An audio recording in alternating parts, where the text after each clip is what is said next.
Les gens, à une époque, eh bien, s'exprimaient, allez, au plus, il y avait 50 personnes qui pouvaient l'entendre à la fois, 100 personnes, quand il n'y avait pas de micro, 200, 500. Mais vous imaginez qu'aujourd'hui, à travers un clavier, parce que maintenant, il y a la langue des doigts, à travers un clavier, tu mets un mot, tu mets un commentaire, tu mets un post, des milliers de personnes peuvent le voir en quelques secondes. Mais t'imagines l'impact, pas rattraper l'erreur après, Abdallah. Pour toutes celles et ceux qui désirent savoir quand et comment s'exprimer à travers des conversations avec leurs parents, avec les gens, dans des assemblées, dans des assises, sur les réseaux sociaux, sur le net, etc. Eh bien, prends ces conseils et prends ces rappels. Et ensuite, pose-toi la question, est-ce qu'il est bon que je parle ou il est meilleur que je me taise? Première des choses. Allah tabaraka wa ta'ala, et n'oublie jamais cela.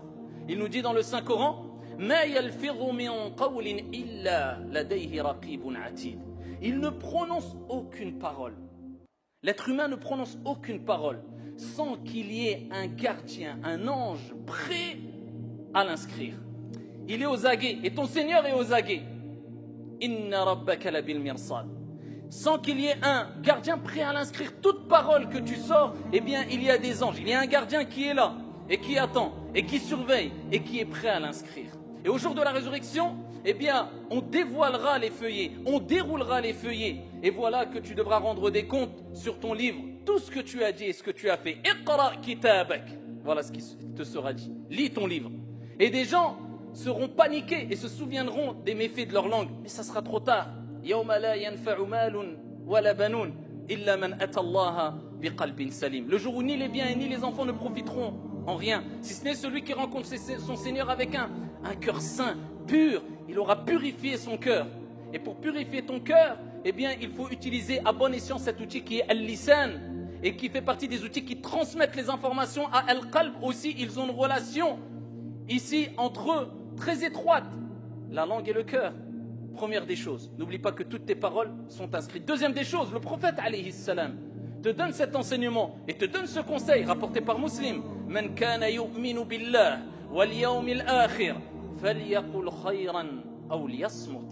Que celui qui croit en Dieu, le prophète alayhi salam lit ce sujet-là avec al-aqida, avec la croyance, le dogme, ce n'est pas rien. Que celui qui croit en Dieu et au jour de la résurrection, qu'il dise du bien ou qu'il se taise. Alors il n'est pas question de s'abstenir de parler. Dieu dit dans le Coran, قُلْ هُوَ اللَّهُ أَحَدٌ قُلْ أَعُوذُ بِرَبِّ الْفَلَقِ قُلْ أَعُوذُ بِرَبِّ النَّاسِ قُلْ يَا أَيُّهَا الْكَافِرُونَ إِلَى آخِرِهِ.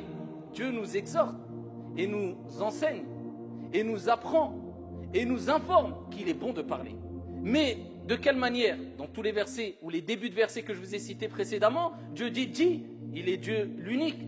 قل أعوذ برب الفلق, je cherche refuge auprès d'Allah, etc. Mais Allah Jalla wa Ala nous rappelle dans un autre verset coranique comment on doit s'exprimer. قل, c'est une chose, mais de quelle manière? وقولوا للناس حسنا. Et dites aux gens des bonnes paroles. يا أيها الذين آمنوا اتقوا الله. Dieu dit dans le Coran, ô vous qui avez cru, craignez Dieu.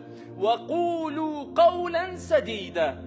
Et dites des paroles droites, justes, comme ça doit réagir le musulman. C'est ainsi que doit réagir le croyant. Il sait qu'il faut parler, s'exprimer, mais avec droiture, pour dire du bien. Troisième des choses, si tu sais que tes paroles ne vont pas construire, ne vont pas rapporter quelque chose de positif, ne vont pas apporter un plus, ou bien au contraire, ils vont provoquer la fitna, les troubles, la polémique, la médisance, la pagaille, eh bien tais-toi, garde le silence, et n'oublie pas que Dieu, de par sa sagesse, eh bien, il nous a créés avec deux oreilles et une seule langue. Pour nous rappeler qu'il est beaucoup plus important d'écouter que de parler. Et tu dois plus écouter que parler. Mais malheureusement, beaucoup oublient cela et facilement ils se permettent d'exprimer leurs propres désirs, leurs propres opinions sans savoir les conséquences de cette expression-là. Et quelquefois, ils créent des dégâts, des choses dévastatrices et ils ont oublié que leur Seigneur Tabaraka wa Ta'ala leur demandera des comptes sur ces choses-là, sur ce qu'ils ont exprimé. Voilà pourquoi il est très important d'apprendre à garder le silence. Et Wahb ibn Munabbih rahimahullah ta'ala disait, il y a ijma', unanimité chez les sages, sur le fait que garder le silence, ra'sul hikmah, c'est la tête de la sagesse. Et le prophète alayhi salatu wassalam, dans le hadith rapporté par At-Tirmidhi, dit: celui qui aura gardé le silence, naja, sera sauvé, sera préservé. Donc apprenez à vous exprimer quand vraiment il y a un intérêt, et surtout sur les questions religieuses, et à se taire quand il n'y a pas d'intérêt vraiment positif.